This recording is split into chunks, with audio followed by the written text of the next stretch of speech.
តួកំពុងភាសកតែម្ចាស់ពាន MasterChef សំអននៅបន្តរៀបចំអាហារជូនជនភាសកយ៉ាងសកម្ម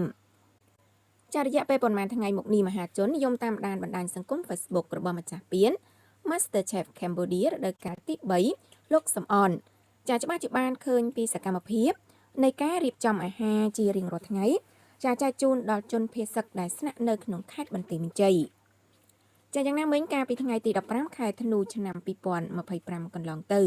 ចាក្រោយយោធាថៃបានទម្លាក់គ្រាប់បែកនៅទឹកដីស្រុកព្រះនិព្រាស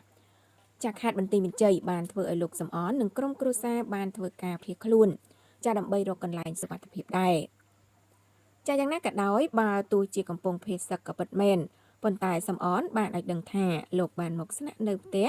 បងប្អូននៅខាងខេត្តបាត់ដំបងហើយលោកមិនបញ្ឈប់ការធ្វើអាហារជូនជនភេសកនោះឡើយពោលគឺលោកនៅតែបន្តធ្វើយ៉ាងសកម្មដដែល